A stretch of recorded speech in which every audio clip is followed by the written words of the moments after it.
Powered by the Montana Television Network.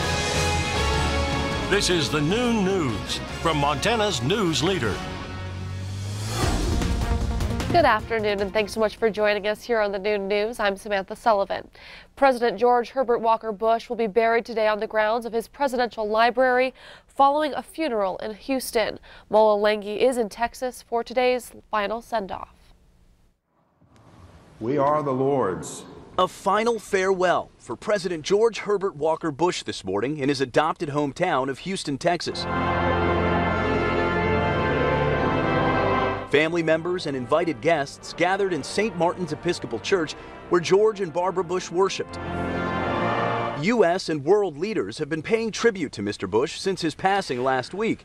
After a lifetime of military and public service, the 41st president is being called the last great soldier statesman. We're here today in the house of the Lord to say goodbye to a man of great faith and great integrity, a truly beautiful human being. People here in Houston have great affection for the Bush family, who lived here for decades and were active community members. They put a major spotlight in the city of Houston. He was, a national, international icon. 41 was a good man.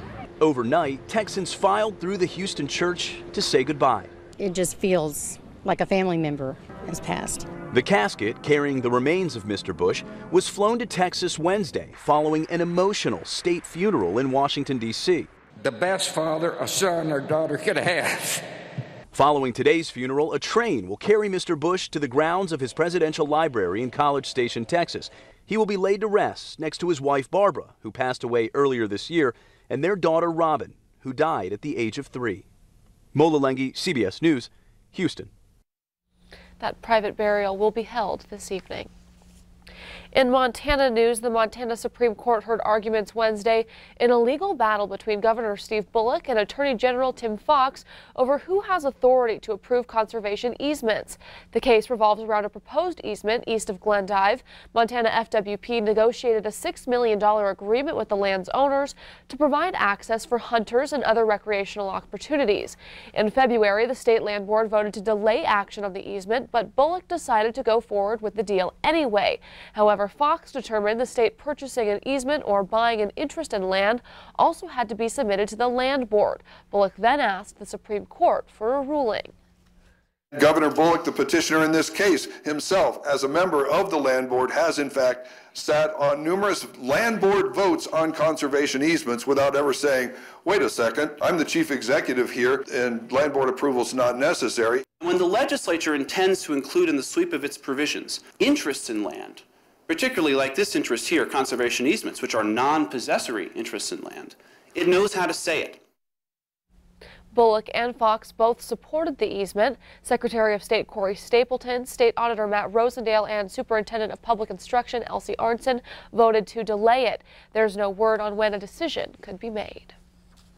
And the minimum wage in Montana is going up. Governor Steve Bullock announced that it's going up 20 cents to $8.50 an hour beginning on January 1st.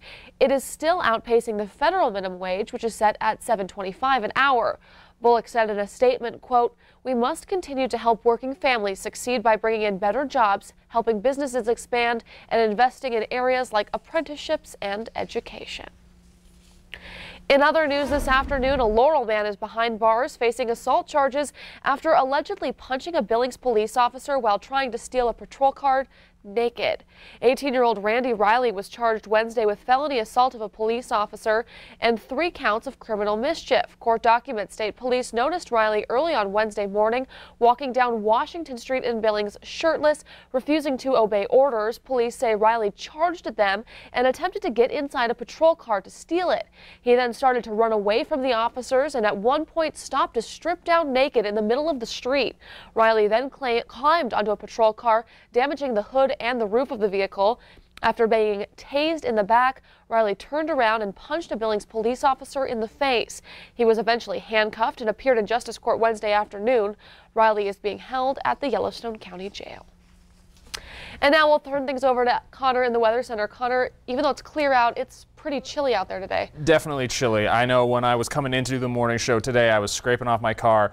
I was legitimately cold, and I think that's the first time I can say that since I've been here. So you've done it, Montana. You've made the Canadian cold. It was chilly out there this morning, although the predictions for December are for it to be relatively mild. We're looking at the 6 to 10 day outlooks here as we zoom in to get a better look at the precipitation outlooks, and it wants to give the western half of the state a slightly elevated chance for above normal precipitation, which the skier in me likes to see. Drier on the eastern half as we now switch to the temperature, and we can see that most of the state is still forecasted in this period for a slightly warmer outlook. So I'll let you know if the forecast is supporting those conclusions for the time in the interim there coming up in just a little bit. All right, thanks, Connor. Well, even though winter doesn't officially start until December 21st, avalanche danger is on the rise across southwest Montana. For both the Gallatin and Madison ranges, all wind-loaded slopes are rated as having a considerable avalanche danger. All other slopes are rated as moderate. Strong winds this week have been blowing snow from one side of the mountains to the other, causing wind-loaded slopes to become prone to those avalanches. Find these smooth, kind of drummy sounding wells of snow, drifts of snow, and if they crack, like if you're approaching them, you get a crack to just shoot out like 10, 15 feet in front of your skis or your feet. That's a sign that the slope is ripe to avalanche and you should not proceed any further. The Avalanche Center recommends that ice climbers, skiers, and backcountry travelers look over the avalanche advisory, which is updated every morning. Well, thanks so much for joining us here on the Noon News. There's an ongoing dispute over how criminal offenders get out of Montana state supervision early. So what's being done to solve the issue? We'll take a look at that later. But first, Connor is in with a full forecast as we edge towards the weekend. We'll be right back.